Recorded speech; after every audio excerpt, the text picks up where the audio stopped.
In this video, I wanted to go over 5 quality of life adjustments that's coming to New World with Season 4. Some of these are going to be pretty big to the game, or at least I think they're going to be, and I just wanted to share this information with you guys so that you be ready for these whenever Season 4 lands in December. So if we go take a look at the PTR, the first 2 things I wanted to show you guys relate to inventory management. So if you're anything like me, the inventory management in New World drives you nuts. I know it does for me, but there are some improvements coming into the game in this area. However, it's still not perfect, and I'll talk about the things that I'd like to see adjusted in the future, but these are really good changes nonetheless. So if we take a look here at our inventory, you can see now that it looks very different. My stuff is sorted into one column. Well, you can click on this filter button here whenever you're in your inventory, and you can sort this by either one column or 2 columns. So now we have 2 columns here of items, and then we can take that even further. So you can move around the categories using these arrows here. So for example, if we wanted our craft mods to be near the top, we can just kind of click and move them up to the top of the category. So you can see there,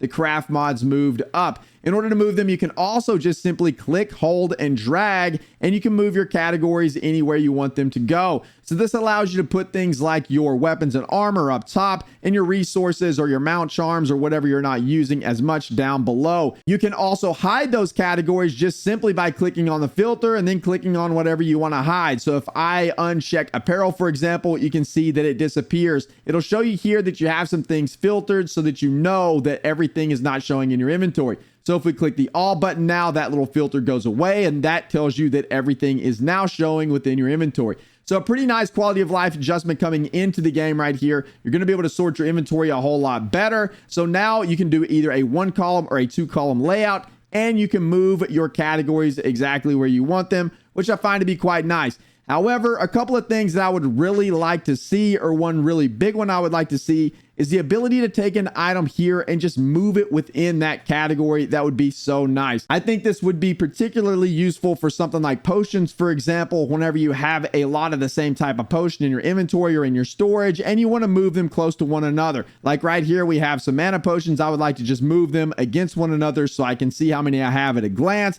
instead of having to search through there. I don't know why New World does not have that functionality. Literally every other game I've ever played, you can do that in, and hopefully at some point in the future, we'll be able to do that. But at least we are getting some improvements coming into the inventory management system in the way of filters. Now, the next thing I wanted to talk about, or quality of life adjustment number 2 that we're going to discuss, is also related to inventory management, but it is relating to salvaging your gear. So you can also now notice a little salvage all button right here in certain categories. So anywhere there is salvageable items, you'll see the salvage all button there. This is going to be incredibly nice because now we can click that salvage all button and we can salvage whatever items we want to salvage. So for example, in this situation, if I wanted to salvage all the uncommons, I can click uncommons in my apparel. I can click confirm. That salvaged every single uncommon item I had right there with just one click of a button. This is going to be super useful for those chest runs, for expeditions, just going out and fighting things in the open world. Whenever you accumulate all these items, you can now salvage them all with one click of a button, which I find to be absolutely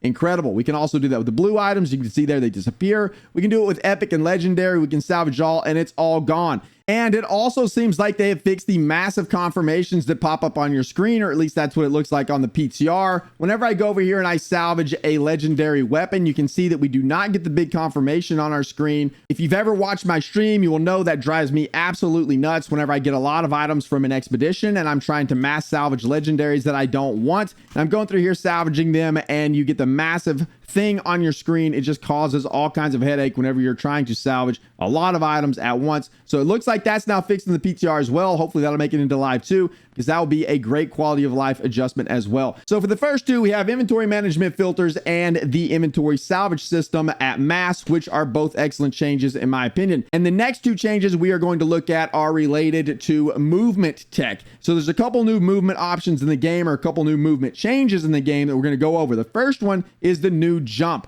You can see here the jump on the PTR compared to the jump on the live servers. The The jump on the PTR is much higher. It does feel a little bit more fluid. Whenever you jump, you kind of hang in the air a little bit, whereas on live servers, it's a very short jump. So the animation has changed, but it doesn't really change a whole lot outside of the animation. Whenever you're running and jumping, for example, it is still basically the same animation, but it does feel a little bit smoother. So only whenever you're standing in place and jumping straight up does this animation take place. Again, whenever you start running and you jump, you do not jump any higher than you do on live, or at least it doesn't feel like it on the PTR. So that doesn't look like it's changed at all. It is only while you're standing still. The other piece of movement tech that I think is even more important, or the one that I like that's coming into the game, is the slide animation that happens on the live servers that now appears to be gone on the PTR. So whenever you sometimes dodge backwards and then quickly try to run forward on the live servers, you'll do like a skating animation. It's a little bit frustrating at times, and it is a little bit wonky. It just doesn't feel great to me. But now on the PTR, that animation is completely gone. It is a whole lot smoother. Whenever you dodge backwards and run forward, you no longer have that skating animation. It is such a much more smooth transition and feels a whole lot better. To me, that is a massive improvement and a great change for the game moving forward. So just wanted to share that with you guys too, because I, for one, am very excited about that one. So the next one I wanted to talk about is related to the smelter. So if we run up to a smelter, we can scroll down a little bit and we can see that there is now a new item we can craft. And these items are called a cache of prospected gems. So we can now exchange certain ores for a cache of these gems. So we can exchange 200 silver ore for a cache of prospected gems green. We can exchange them for a blue box of cache of prospected gems, or we can exchange platinum ore for a purple box of prospective gems. So we have a few platinum, so we'll see what these give. So if we craft 3 of these things, these are going to give us some gems, but it's going to give us some gems at random. But it is a good way to get gems if you are looking for them. You can now acquire some via the exchange of some ores. So if we open these up, we're going to get only 1 pristine jasper out of that one, but these are random. We only got 1 brilliant sapphire, but then here you can see we got 3 moonstone, 3 pristine rubies, and 2 brilliant carnelians. So it is kind of a gamble as to what you're going to get, but it's just something I wanted to show you guys to be aware if you have some extra ore laying around, or if you want to just test your luck and see if you can exchange some ore for some gems and try to profit off of that. This could be something to look at whenever this hits the live servers. And then of course, we also have another really big change coming in, which is the exchange of certain items for certain trade skill XP. I did an entire video over that. I'll make sure to link that down in the description below so you guys can see exactly what I'm talking about there if you are interested. But those are the big quality of life changes coming in to season 4. I know this wasn't a massive video with a lot of massive changes. Those are just some smaller changes, but I wanted to make sure to highlight those for you guys, especially the inventory changes, because I think those are some pretty big changes coming in for inventory management, and the jump changes and the animation changes I thought were pretty good. So I just wanted to share those with you so that you be ready for these in December whenever the next season hits. But that's going to do it for this one, boys and girls. Thank you guys so much for watching. I greatly appreciate it. If you enjoy New World or enjoy New World content, please make sure to like and subscribe. I'd greatly appreciate that as well. I have a lot of videos scheduled that are a little bit more in depth than this one. I just wanted to highlight some of these changes for you just in case you weren't aware. And of course, I stream every single Monday and Friday over twitch.tv/BDLG. We are now simulcasting over here on YouTube as well. Same time, Monday, Friday, 8 o'clock a.m. CST. That's going to do it for this one, boys and girls. Thank you guys so much for watching. We'll see you in the next one.